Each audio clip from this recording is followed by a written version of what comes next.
Welcome to Cavan TV's News and Views, Ireland's first live web TV weekly news programme with over 1.8 million viewers in 214 countries, and we're on a web TV site near you.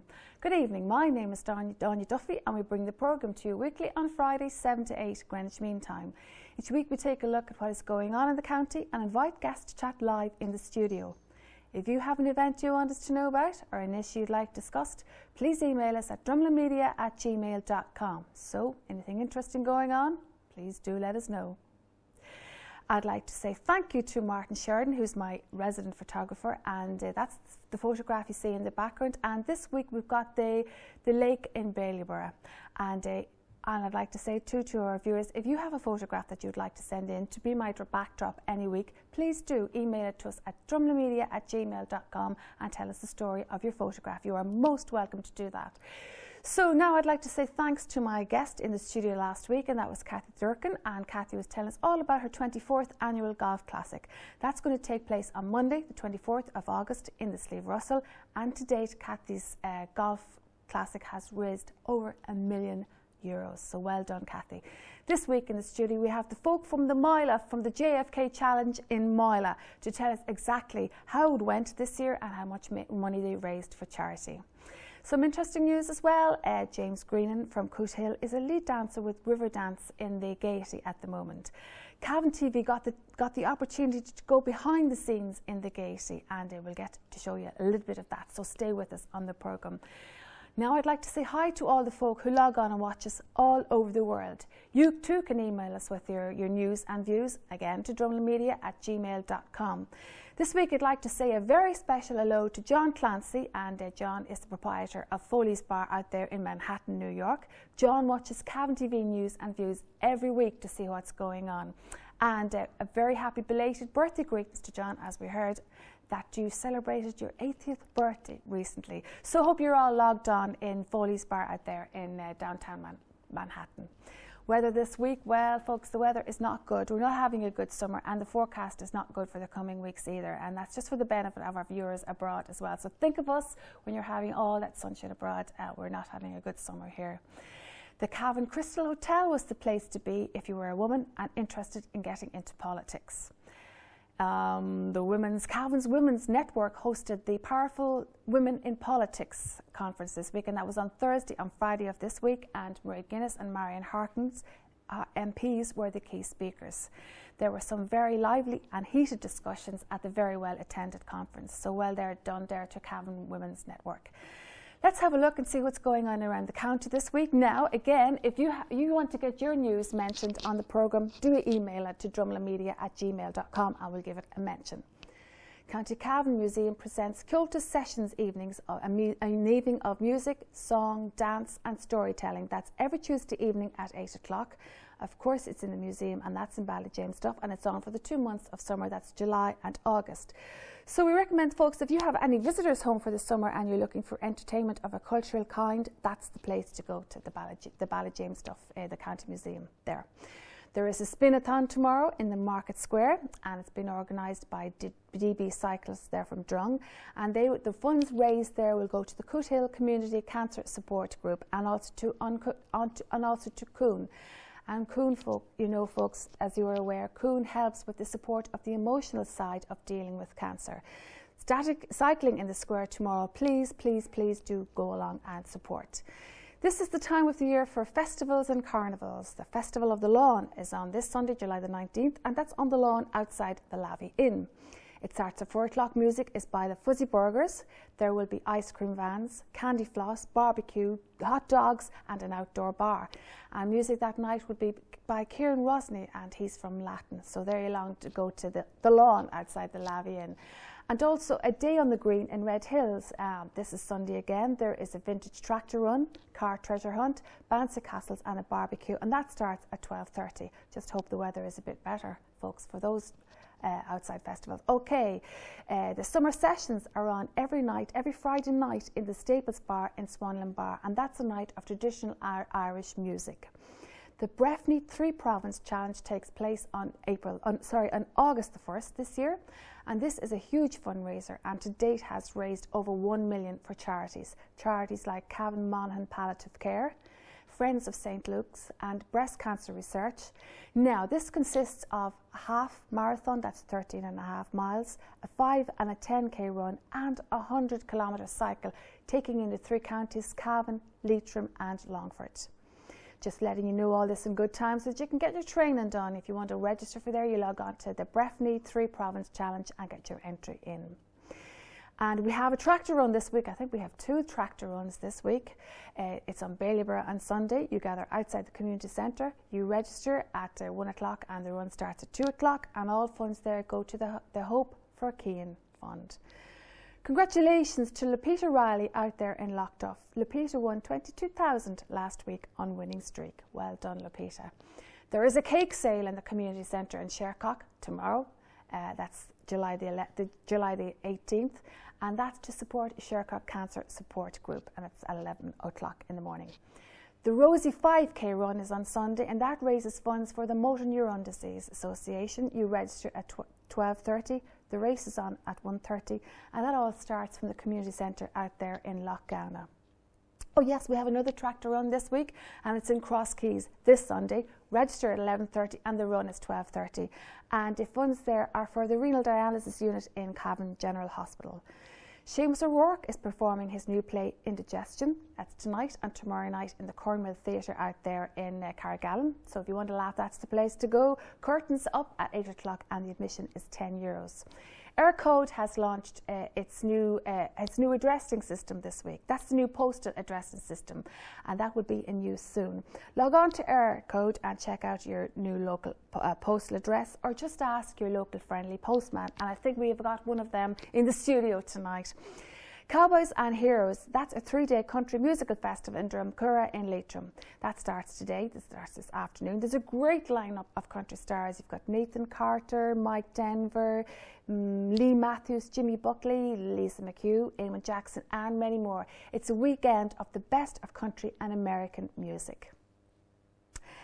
And that takes me to tonight's guest. As we mentioned earlier in the studio, we mentioned about the JFK Challenge, and my goodness, that is one hell of a challenge. We had them in the studio before to tell us all about the JFK Challenge, what a challenge it was, and we welcome back Joan O'Gowney, Noel Connell and Eamon Fitzsimons. Welcome back, guys. You don't look as if you're after doing 50 miles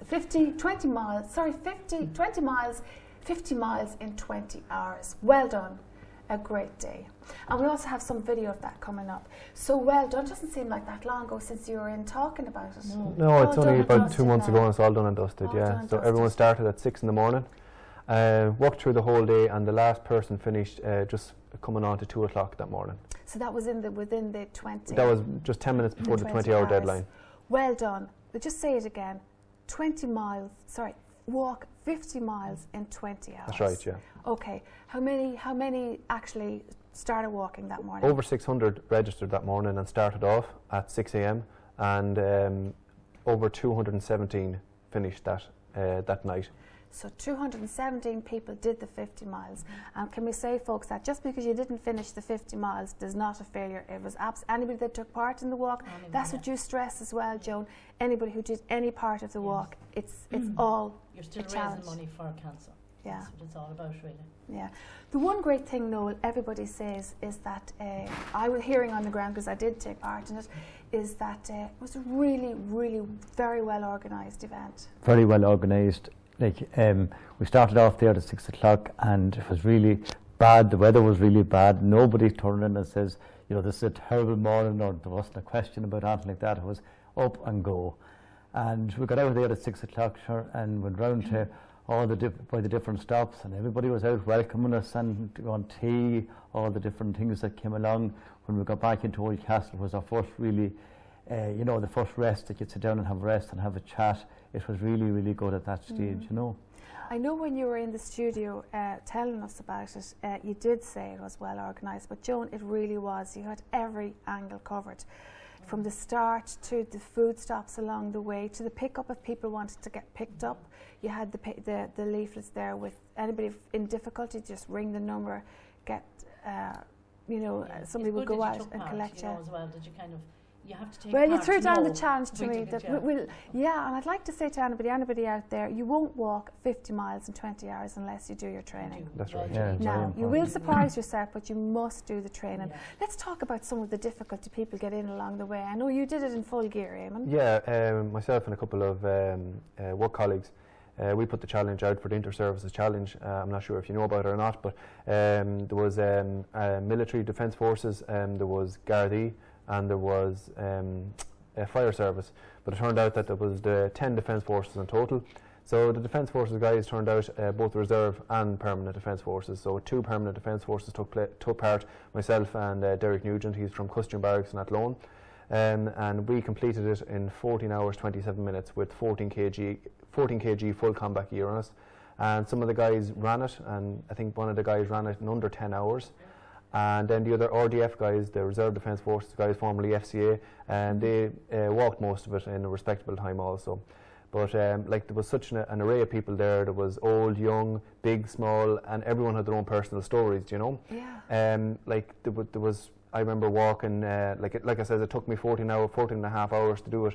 And within the 14 and a half hours, I must have come across 50 or 60 people, and they all had their personal stories why they were taking part in the actual event itself. They might have had family members affected by cancer, they might have had friends who had family members affected by cancer, but the one thing that stood everyone in common, that glued everyone together, was they just wanted to raise a little bit of money to go towards a good cause. That was it, you know. You made a nice point there, people of all ages, Joan, and you were talking about that as well. It's not an age thing. No, it's not. It's about preparation, folks, if you're thinking about it, and because young and old, and I'm telling you, older people can go flying past you as well yes. as younger Once you're people. 18, you have to be 18 to register.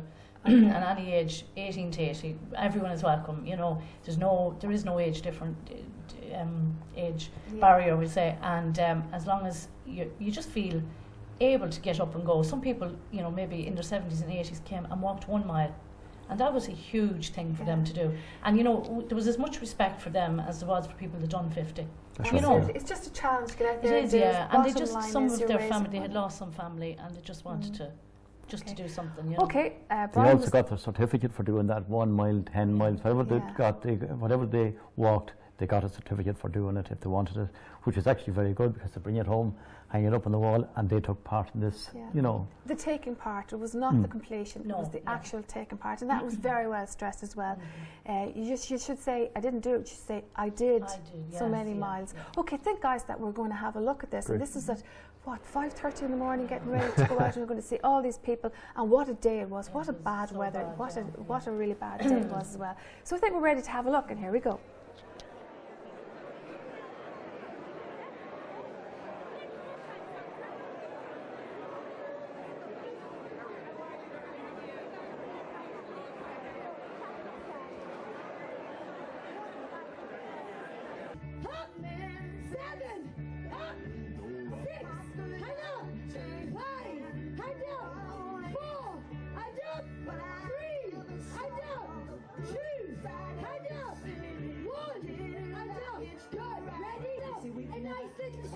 Keep your head high. What's wrong with everyone over here? Let's go. You're the part of everyone else. Down and up. Down and up. Down and up. Come on, British Sheridan. You know how it goes. Let's go. Open up and up.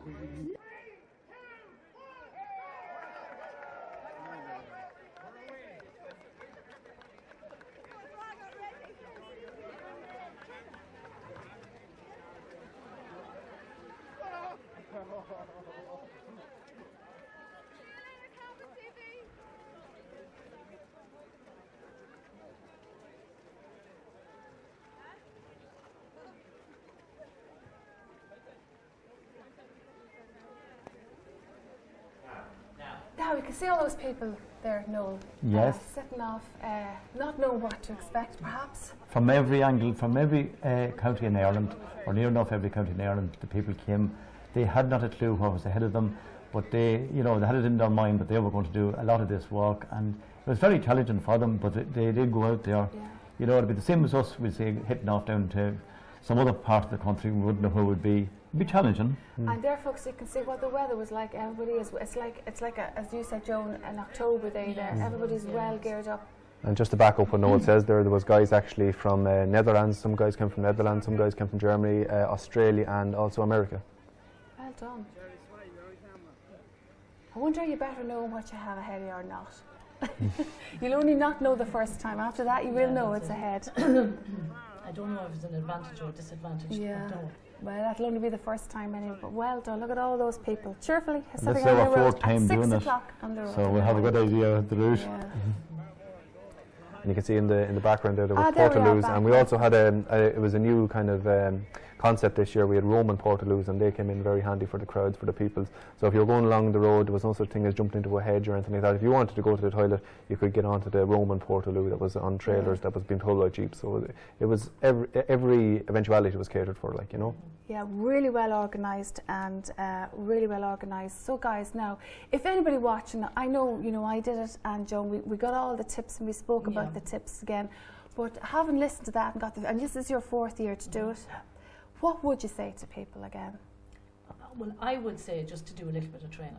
That's my the advice, bottom line. yeah, And and the look first after thing, your feet and good shoes. the you know, thing that will give up on you is your feet. Is your You feet, will yeah, get yeah. seasoned walkers have got blisters, so it is your feet. Tell us about the feet. You did have a little tip there of Vaseline your feet. Yeah, well, I would Vaseline before I start. Would Vaseline all of my feet, and it doesn't leave them slippy or greasy or whatever. And but I put on my socks, and every 10 miles I stop and my ritual, I bring 4 pairs of socks on the day, new socks, and I re-Vaseline new socks, re-Vaseline new socks, and I didn't get any blisters. So it works for me. Great. None at all, no. Okay, now the day, I know there was the Red Cross, is it the Red Cross that were there? I know I was in the back of the ambulance myself getting my feet bandaged up. But were there any, you wouldn't hear when you're on the walk, but nothing There wasn't anything major. Yeah, nothing major at all. blisters Yeah, and blisters and basic fatigue. That was all. Like, you know, and a bit of dehydration. But that was just down to people's onus, and maybe not. They weren't used to the endurance of doing something like as outrageous as the 50-mile walk. But I'm sure they'll come back next year as strong as ever, wanted to complete it and wanting to do it even in a faster time, like, and even raise even more money than last year. Like the guy that raised the most money this year, he went away with the cup. He raised over €3,000 alone. And we'll talk about that, Eamon. That's the cup you called your mum. Yeah, the Sadie of Timon's Memorial Trophy. That's your mum, and she had cancer and she passed away. And you put the cup up there, and you said the person who raises the most funds. That's will right. get the cup. Just give us an idea of how much he raised. Yeah, he raised over €3,000, €3,200 I think is his total sum. €3,006 I think. There you go, 2006. How did he? How did he do that now? He went all around the town. He got his sponsorship cards, photocopied them, got 2 more, put them at all prominent locations around town. Like, he's from Shinrone and actually in Offaly, and that's a long way removed from Moylagh, isn't it? Totally. And like, he got all truck drivers going through, other I suppose travellers going to different shops and all the rest of it, and that's how he raised as much money. 3,000. €3,000. He done 30 miles. And he was absolutely over the moon to have reached 30 miles. Really over the moon. Well done. You know, and his daughter's battling cancer, so that, I suppose, his story. He was driven. Yeah, you know. Okay. So Noel, you're holding patiently up there the big check, waving up your big check. Great. I'm waiting to point in at this. Pointing in at this is what you got in on the morning. You were sitting there, and I actually interviewed the guy that was taking in all the money. I don't know why it's not on the DVD. Maybe Brian didn't, afraid somebody would come after him or somebody, because he literally had 2 rucksacks. He literally had 2 rucksacks of money on the morning. The money was just piling in. Everybody was just a great way. Just bring your money on the day. Be finished with it. None of this. I'll drop it into later. You got everybody to drop their money, at least 50, 60 euros on the day, and everybody brought in their money, and that's it. And you raised 90,000 euros. Brilliant stuff. Okay, now, do you want to thank any sponsors? I know you did it the best way you could. Everything nearly was, you got people to help you out. We'll have to thank all the sponsors in a group, because you couldn't go around and thank everybody. You'd leave out somebody, and it would be very unfair. So I'd like to thank everybody that sponsored us, that, you know, donated every type of, you know, like vans, everything like that for the day. You know, you'd like to help, or you'd want to come along and thank everybody, but it's just too big to thank everybody, you know what I mean, personally, like, you know. Yeah. So we hope next year that we're going to do a hell of a lot more. Next year will be the 6th year or the 5th year? Fifth year next year. 5th year. Now, is there anything you'd you know, like, haven't done it the 4 years, is there anything you'd improve upon? It was an absolutely fantastically run event. Joan, is there anything you'd look back and say, maybe we'll do this different? I don't don't really. Would you think change through? My goodness, that 1 and 4 hill in the beginning now. Could you not change that? Could you come down the hill instead of up the hill? But that's the challenge, isn't it? Yeah. Good job. It was at the beginning of the walk, I tell you. Yeah. But the thing, like we noticed in the last couple of years, is there's a lot more relay teams coming into it. Yeah, tell me about that. So with the relays, what a lot of guys do is you can have as many on your team as you want, but there's one person holding the baton at any one time. So they go out and like most of the athletic clubs, you have Northwest Meath there, you have St. Bridget's AC, and what they do is they get a couple of teams together, mainly 5 people. Were they running or what? They run it, yeah. They run the 10 mile, they hand over this imaginary baton to the next person, and then that person takes on. And the 5 of them, they complete the whole course. Now they do it in a really fast time, obviously, because they're jogging or they're running 10 miles and they have fresh legs every 10 miles. But we've seen 3 or 4 teams had relay teams in it this year, and it was all about just raising the money. Each one of them people had raised at least €50, you know. That's good. So you can throw that now for next year as part of your relay thing. Okay, now, so the story is, we all know the story of the JFK. There's only one other place in Ireland that does it, that's Sneem in County Kerry. That's right, right, yeah. Right? How many years are they doing it now? Oh, they're doing it a good few years now. I think this is their 5th or 6th year. Yeah, 5th or 6th year as well, yeah. So we're going to do it again. You are going to do it again. Maybe I'll do the whole lot next year and get on your bike. No, it's definitely on foot, no on bike, no anything like that. It has to be, as JFK threw it down, That's right, on foot. There's just one thing I want to emphasise as well, that this money here that has been raised, you know, we are actually going to follow this money. It's not just going to go into society, and we're not going to say, well, that's it, it's gone, done and dusted. During the year, the Irish Cancer Society is going to come back to us and say to us, right, he's going to invite it in now, and they'll give us a breakdown on where this money went. It's the same as actually the Lark Centre. They are going to say the same. Joan here has the breakdown of the money that has gone to the Lark Centre and the Irish Cancer Society, which is very important, because people turn around when we go looking for sponsorship and they say, oh yeah, where's this money going to? Is it like all the rest of the charities? We tell you it's not like the rest of the charities. It's like where we are going to follow that in and see where it's been spent. Very important. I think perhaps in hindsight of recent revelations like the rehab and things like that, people want to know where their money's gone. Well, the Cancer Society did say that most of it is going into the night nursing. So if you have a family member that's towards the end, they supply a night nurse for how many nights is left, and that's what this is funding for. Plus the taxi service where they bring patients to and from their hospital appointments, maybe in Dublin. Just making life a little bit easier for sufferers and indeed victims, people, survivors of cancer as well. Right. Yes. Now the lady that is of the Lark Centre, that lady, she was telling me about it, her sister had set it up. Yes, that's right, yeah, one of her sisters. So where is she that, passed the Lark Centre? It's in Multifarnham in County Westmeath. It's just a cancer care service, and they are totally reliant on charity as well. Totally charity funded, and that's a place where people get respite, isn't it? They do, yeah, they can get respite, and they can get the physical and the emotional well-being of sufferers. And some of your family will say, like if you had been diagnosed with cancer, some of your family members, if you had children, they can come in and have some counselling, you know, which is not really there in the big hospitals and stuff like that, you know. So it's a kind of an added, there's loads of therapies in it and all that kind of thing. You can go in, you don't even have to have an appointment, you can just drop in, and there's loads of counsellors there to talk to at any stage. So it's good, you know. That's what the Lark Centre is, totally reliant on public funds. On public, yes. Last year's funds from the walk actually built a room in the Lark Centre. We probably said that on the last interview, but it built a room and it's called Moylagh JFK Challenge Room. So like that's the type of, we wanted to come out like that, you know, that we can see exactly where this is going. Okay, Joan, do you want to give a breakdown? Or well, we gave Lark this year, we gave them 20% of this, which was a little over 18,000. So they were just thrilled to get a cheque of 18,000. It's not every day, you know, you're handed, especially nowadays, you know. And then the Irish Cancer Society got 72,249 euros. So they were really appreciated.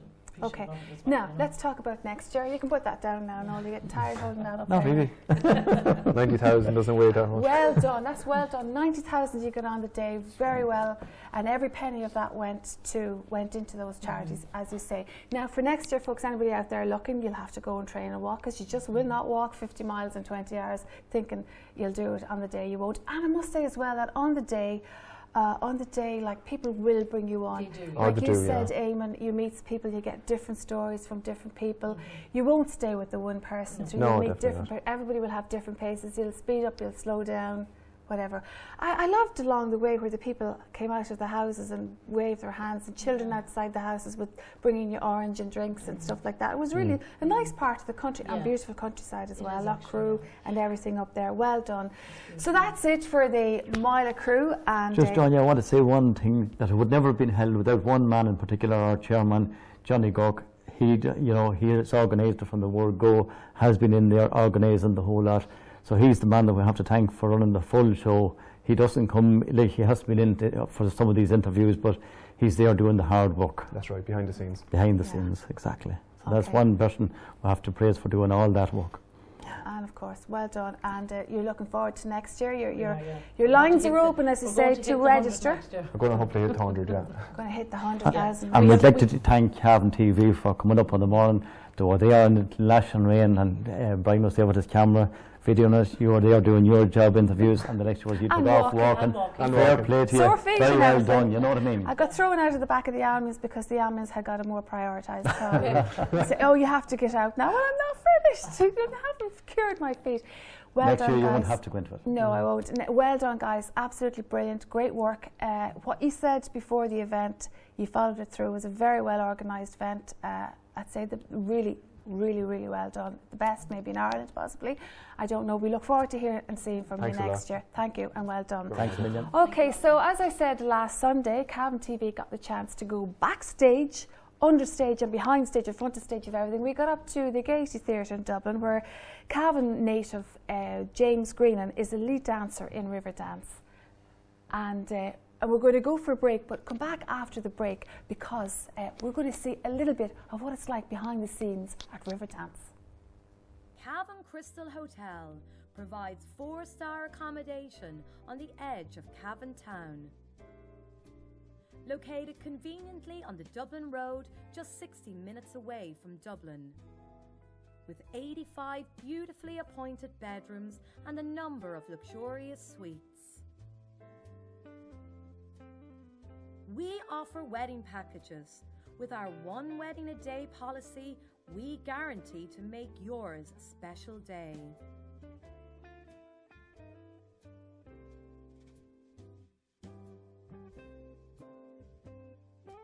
Enjoy a meal at our award-winning Opus One restaurant, or have a drink in the atrium or residence bars.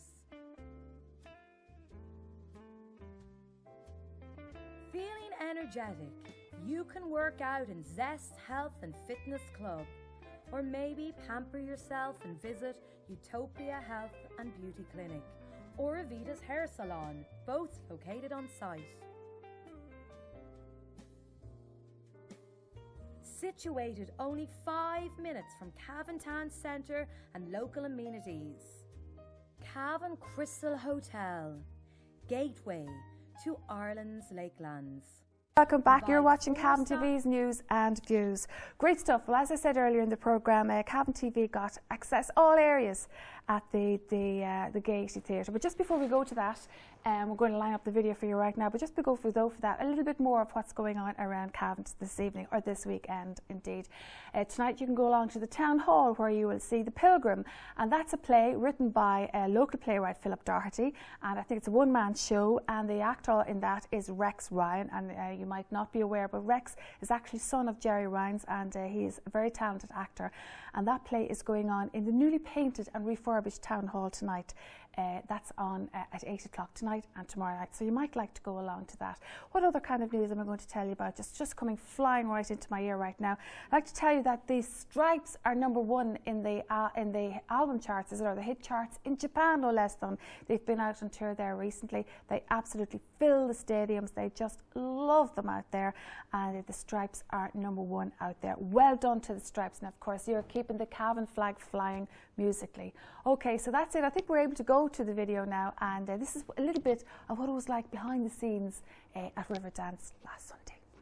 James Greenan, thank you so much, James, for allowing us on Cavan TV all the way up to the Gaiety Theatre and to follow you around for this afternoon, James. James, you are the principal of the Riverdance production this time around.